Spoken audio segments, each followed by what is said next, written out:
ஆபரண தங்கம் விலை சவரனுக்கு இன்று 560 ரூபாய் உயர்ந்துள்ளது. 1 கிராம் ஆபரண தங்கம் 14,620 ரூபாய்க்கும், ஒரு சவரன் 1,16,960 ரூபாய்க்கும் விற்பனையாகி வருகிறது. வெள்ளி விலை கிலோவுக்கு இன்று ஒரே நாளில் 10,000 ரூபாய் உயர்ந்தது. 1 கிலோ வெள்ளி 3,55,000 ரூபாய்க்கு விற்கப்படுகிறது. தமிழகம் மீது மத்திய அரசு ஓரவஞ்சனை காட்டி வருவதாக முதலமைச்சர் மு.க.ஸ்டாலின் குற்றஞ்சாட்டியுள்ளார். ஆளுநர் உரைக்கு நன்றி தெரிவிக்கும் தீர்மானம் மீது பதிலுரையாற்றிய முதலமைச்சர் மற்ற மாநிலங்களை விட தமிழகம் வளர்ந்துள்ளதாக கூறினார். திமுக கூட்டணியில் இடம்பெற்றுள்ள மக்கள் நீதி மய்யம் டார்ச் லைட் சின்னத்தில்தான் போட்டியிடும் என அக்கட்சித் தலைவர் கமல்ஹாசன் திட்டவட்டமாக கூறியுள்ளார். கமல்ஹாசன் தலைமையில் இன்று நிர்வாக குழு மற்றும் செயற்குழு கூட்டம் நடைபெறுகிறது.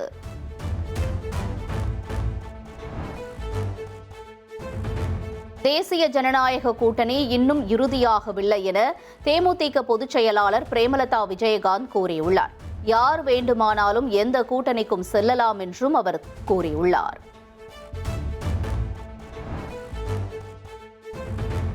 சென்னையில் அதிகாலையிலிருந்து லேசான மழை பெய்து வருகிறது.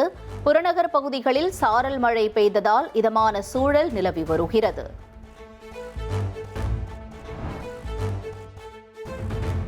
திருச்சி, பெரம்பலூர், கள்ளக்குறிச்சி, திருவண்ணாமலையில் நாளை கனமழைக்கு வாய்ப்பு. சென்னை வானிலை ஆய்வு மையம் எச்சரிக்கை விடுத்துள்ளது. திருவொற்றியூரில் மழைநீர் வடிகாலில் கொசுவலை வைத்த விவகாரத்தில் மாநகராட்சி அறிவித்து பணிகள் நடக்கவில்லை என சென்னை மேயர் பிரியா விளக்கம் அளித்துள்ளார். மாமன்ற உறுப்பினர் ஒருவரின் அறிவுறுத்தல் பேரில் செய்திருக்கிறார்கள் என்றும் கூறியுள்ளார்.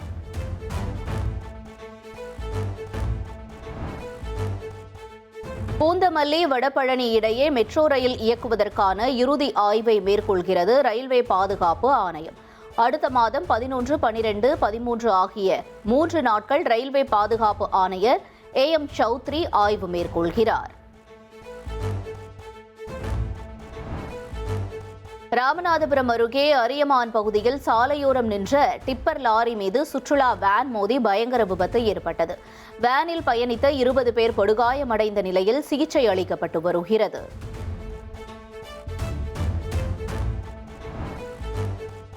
கேன்சர் சிகிச்சைக்காக சென்னைக்கு விமானத்தில் வந்த ஃபிஜி பெண் விமானத்தில் மாரடைப்பு ஏற்பட்டு உயிரிழந்தார். நடுவானில் உயிரிழந்த பெண்ணின் உடலை கைப்பற்றி போலீசார் விசாரித்து வருகின்றனர்.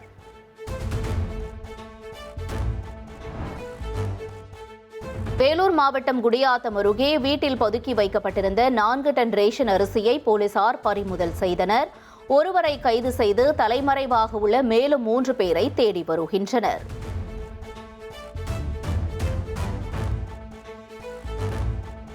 தூத்துக்குடி மாவட்டம் விளாத்திக்குளம் அருகே கட்டுக்கட்டாக கள்ள ரூபாய் நோட்டுகளை பதுக்கி வைத்திருந்த மளிகை கடை உரிமையாளரை போலீசார் கைது செய்தனர். 3,44,000 ரூபாய் அளவுக்கு 500 ரூபாய் கள்ள நோட்டுகள் மற்றும் தடை செய்யப்பட்ட புகையிலை பொருட்களையும் பறிமுதல் செய்தனர்.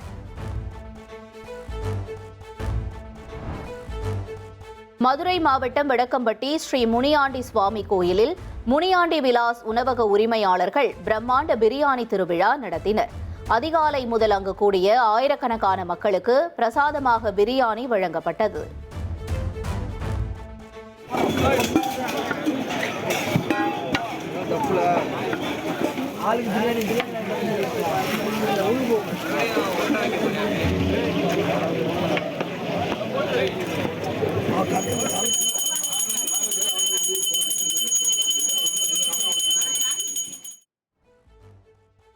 நீலகிரி மாவட்டம் ஊட்டியில் உறைபனி நிலவியது. புல்வெளிகள் பனி போர்த்தி ரம்மியமாக காணப்பட்டதை சுற்றுலா பயணிகள் ரசித்தனர்.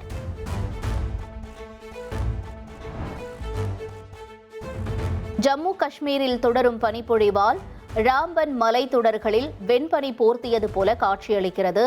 சந்திரகோட் பகுதியில் உள்ள நெடுஞ்சாலையில் பனிப்பொழிவு காரணமாக வாகன போக்குவரத்து துண்டிக்கப்பட்டுள்ளது.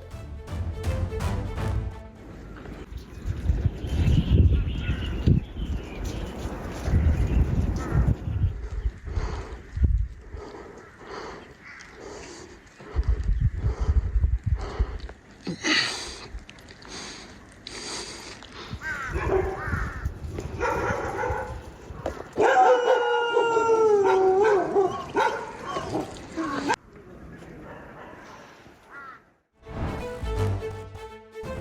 ஆந்திர மாநிலம் விசாகப்பட்டினம் ரயில் நிலையத்தில் AI ரோபோ போலீஸ் அறிமுகம் செய்யப்பட்டுள்ளது.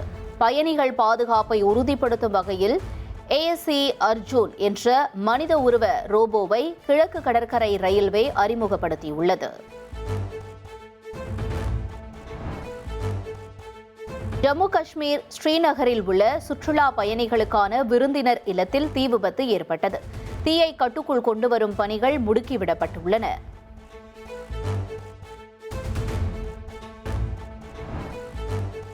ஏவுகணைகளிலிருந்து அமெரிக்காவை பாதுகாக்கும் கோல்டன் டோம் திட்டத்திற்கு கனடா எதிர்ப்பு தெரிவித்ததற்கு அமெரிக்க அதிபர் ட்ரம்ப் கண்டனம் தெரிவித்துள்ளார். சீனாவிடம் வர்த்தகம் செய்ய கனடா கோல்டன் டோமை எதிர்க்கிறது என்றும் சீனா கனடாவை விழுங்கிவிடும் என்றும் அவர் விமர்சித்துள்ளார். பாகிஸ்தானில் அமைதிக்குழு உறுப்பினர் இல்ல திருமண விழாவில் நடந்த தற்கொலைப்படை தாக்குதலில் 5 பேர் பலியாகினர். 10க்கும் மேற்பட்டோர் படுகாயமடைந்ததால் உயிரிழப்பு எண்ணிக்கை அதிகரிக்கும் அபாயம் ஏற்பட்டுள்ளது.